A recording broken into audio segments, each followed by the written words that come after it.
വരെ പത്തനംതിട്ട കലഞ്ഞൂരിൽ യുവാവ് ഭാര്യയെയും സുഹൃത്തിനെയും വെട്ടിക്കൊന്നുവെന്ന വാർത്ത ഇന്ന് രാവിലെ എത്തി. പടയണിപ്പാറ സ്വദേശികളായ വൈഷ്ണവി, അയൽവാസി വിഷ്ണു എന്നിവരാണ് കൊല്ലപ്പെട്ടത്. വൈഷ്ണവിയുടെ ഭർത്താവ് ബൈജുവിനെ പോലീസ് കസ്റ്റഡിയിലെടുത്തു.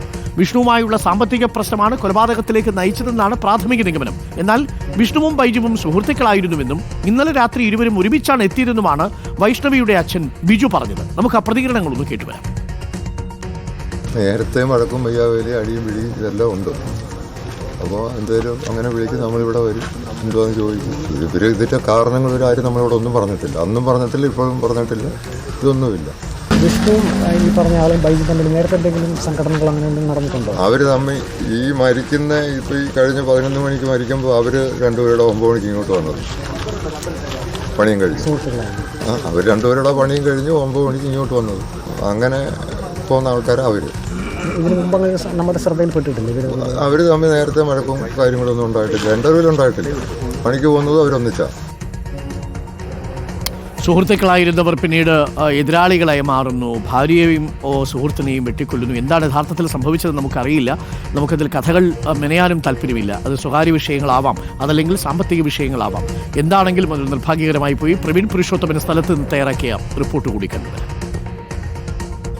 പത്തനംതിട്ട കോന്നി പാടം പടയണിപ്പാറയിലാണ് ഇരട്ടക്കൊലപാതകം നടന്നത്. ഞാനിപ്പോൾ ആ കൊലപാതകം നടന്ന സ്ഥലത്താണുള്ളത്. എൻ്റെ തൊട്ടുപുറകിൽ കാണുന്ന ഒരു വീട്, മൺഭിത്തി കൊണ്ട് കെട്ടിയ വീട്, ആ വീട്ടിലാണ് ഇന്നലെ ഈ സംഭവങ്ങൾക്കെല്ലാം തുടക്കമായത്. ആ വീട്ടിൽ വൈകിട്ട് വൈഷ്ണയുടെ 2 കുഞ്ഞുങ്ങൾ ആണ് ഉണ്ടായിരുന്നത്. വൈഷ്ണയുടെ ഭർത്താവ് ബൈജു ജോലി കഴിഞ്ഞ് ആ വീട്ടിലേക്ക് എത്തുന്നു. അതിനുശേഷം വൈഷ്ണയും ബൈജുവും തമ്മിൽ ചില തർക്കങ്ങൾ നടക്കുന്നു. ശേഷം വൈഷ്ണ ആ വീട്ടിൽ നിന്നും ഇറങ്ങി ഞാനിപ്പോൾ നിൽക്കുന്ന ഈ റോഡിൻ്റെ ഭാഗത്തേക്ക് ഓടി വരികയാണ്. തൊട്ടുപുറകെ ബൈജുവും കയ്യിലൊരു ആയുധവുമായി വൈഷ്ണയെ പിന്തുടർന്നു. അതിനുശേഷം ഈ റോഡിൽ കൂടി അവർ പ്രാണരക്ഷാർത്ഥം ഓടി ഈ കാണുന്ന വീട്ടിലേക്കാണ് കയറിയത്. ഈ വീട്ടിൽ ഉണ്ടായിരുന്നത് ബൈജുവിൻ്റെ സുഹൃത്ത് വിഷ്ണു ആയിരുന്നു. ഈ വീടിൻ്റെ സിറ്റൗട്ടിൽ വെച്ച് കയ്യിലുണ്ടായിരുന്ന വടിവാൾ ഉപയോഗിച്ച് ബൈജു വൈഷ്ണയെ വെട്ടുന്നു. ഈ സമയം മുറിക്കുള്ളിൽ നിന്നും വിഷ്ണുവും പുറത്തേക്ക് വരുന്നു. വിഷ്ണുവിനെയും ക്രൂരമായി വെട്ടുന്നു. അങ്ങനെയാണ് ഈ ഒരു ഇരട്ടക്കൊലപാതകം നടന്നത്. ഇവർ ഒരുമിച്ച് ജോലി ചെയ്ത ആൾക്കാരാണെന്ന് അറിയാൻ കഴിഞ്ഞു. ഇവരെന്ത് ജോലിയാണ് ചെയ്തിരുന്നത്? ഇവർ തടിപ്പണിയാണ്, മിഷ്യന്മാരുടെ പണിയാണ്. പക്ഷേ ഇവർ നല്ല ഫ്രണ്ട്സുകളാണ്. ഒന്നിച്ച് പഠിച്ച്, ഒന്നിച്ച് കളിച്ച്, എല്ലാ കാര്യങ്ങളും ഒന്നിച്ച് ചെയ്യും. നമ്മുടെ മുന്നിലെല്ലാം ഒന്നിച്ച് ചെയ്തുകൊണ്ടിരിക്കുന്ന ആൾക്കാരാണ്. ഇവരും തമ്മിൽ നേരത്തെ എന്തെങ്കിലും തർക്കങ്ങളോ സംഘടനകളോ ഉണ്ടായിട്ട് നിങ്ങൾക്ക് അറിവുണ്ടോ?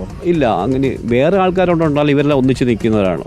അത്രയ്ക്ക് നല്ല ഫ്രണ്ട്സുകളായിരുന്നു. ഇന്നലെ രാത്രി പോലും മിനിഞ്ഞാന്ന് എൻ്റെ കടയിൽ, ജംഗ്ഷനിൽ ഒരു കടയുണ്ട്, എനിക്ക് ബേക്കറി ഉണ്ട്, അവിടെ വന്നിട്ട് സാധനങ്ങൾ മേടിച്ച് രണ്ടുപേരും ഒന്നിച്ച് വന്ന് സാധനങ്ങൾ മേടിച്ചുകൊണ്ട് പോവുകയായിരുന്നു. ഇരുവരും നല്ല സുഹൃത്തുക്കളായിരുന്നു എന്നാണ് ഇപ്പോൾ